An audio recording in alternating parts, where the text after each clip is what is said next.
Welcome back to Talk of the Town. We're back with the best-selling author of the Fringe Hours, Jessica Turner, and we're talking about why women don't make time for themselves. Right. It's so important that we do, but so many women, they feel like they need to have perfect balance, and so the only way to do that is to not include themselves in their schedule, or they look at other people's lives and they compare their lives to their own lives, and so trying to keep up with the Joneses, they don't make time for themselves, or they just feel guilty. They think that they should be cleaning more or cooking more or doing more with their kids, and they shouldn't be saying yes to what they want to do. And so it's so important that you push these things aside, make room for yourself, and really figure out what your passions are.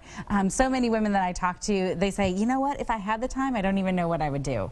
And so that was really amazing to me, because I think I've got a plethora of things that I'll do in my Fringe Hours. And so identifying your passions is often where a lot of women need to start with this process. Okay, so we're going to start with some ideas for how to identify your passions. And you say the first thing is to start with your childhood. Right. So what did you love to do as a kid? Here's just a couple examples. These were actually Boxcar Children books that I read as a little girl. Reading was a huge thing for me, and it's still a huge thing for me today. You know, you might find that you loved to color or doodle, or you loved to be outside. Those things that you loved doing as a child, there's an adult version of that that you would probably enjoy doing today. That would really be within your wheelhouse of passion. Okay, how about this? Make a list, right? So think about what would be of interest to you. You know, maybe go on a site like Pinterest or Craftsy and see what's on there. What sounds interesting? Just make a list, or think about people that inspire you and make a list of those people, or television shows that you like to watch. Make a list of those and see what the commonalities are, and you might find that your passions are emerging from that list. That would be helpful, and it may really surprise you. It really might. It really might.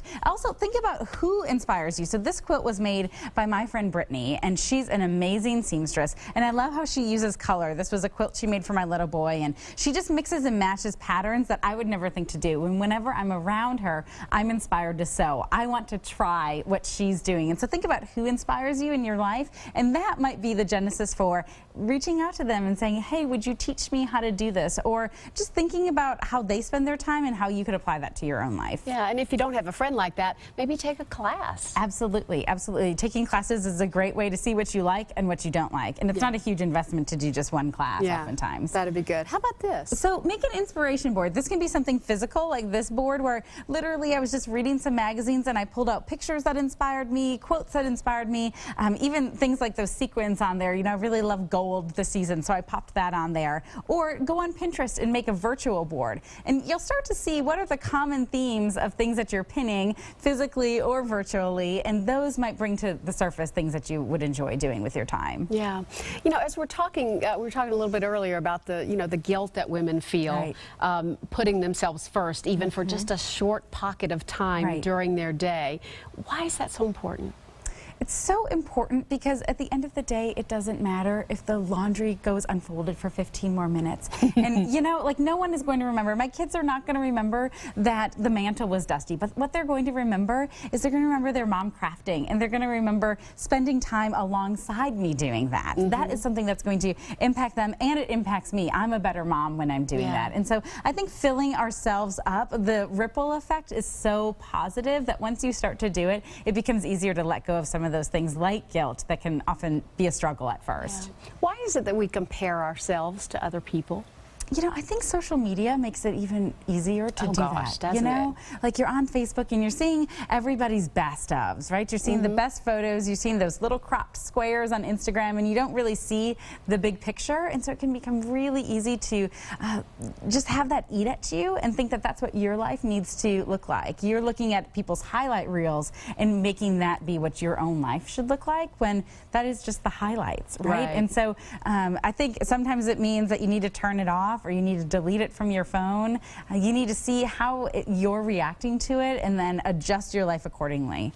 Yeah, because nobody's putting their dirty laundry on Facebook. Right, right. I actually posted a picture of my kid's messy room just to kind of have some solidarity recently on Instagram. Like, tell me I'm not alone in this, moms, and was amazed by the response of moms saying, you know what, this is what our life looks like. This is what every Saturday looks like, you know, because it was a real authentic picture, and that's what we need is authenticity. How does that empower you then when you can claim your imperfection. I think it's just real, and I think people really appreciate that. And I think when people are vulnerable enough to say, you know what, my life isn't perfect, this is what's really going on, we can then say, you know what, that's what my life looks like too. And it can be easier then to step out and say, okay, I don't need to have perfect balance. Okay, my life doesn't look like that, and that's okay. This is what works for me. This is what is important to me. It's sort of like this quote on here. It says, you're never too busy to make time for what you love. And I think that is so important. Like, if this is something that really matters to you, take a look at your time, take a look at how you're spending your time, and make it a priority. Yeah. Yeah, and that's something you may have to do as a family and as a couple too. Absolutely. If you're married. And say that to your husband, or to your significant other, or to your friend, or to your mom. You know what? This is something that I want to be better at. I've not done a good job of taking care of myself. Can you help me do this? My husband will say, you need to go read a book. Like, I will do the dishes. Go and take a bath. Go and take some time for yourself. Because he can tell when I'm really tightly wound, and it's because I haven't been taking care of myself. And so having that accountability and someone else speaking into your life can really make a huge difference as well. You have a very understanding husband. I'm grateful. That's great that he notices that. Right. That's wonderful. All right, so what are the best ways to make this a habit and to practice self-care more intentionally? We're going to find out as we continue this special edition of Talk of the Town.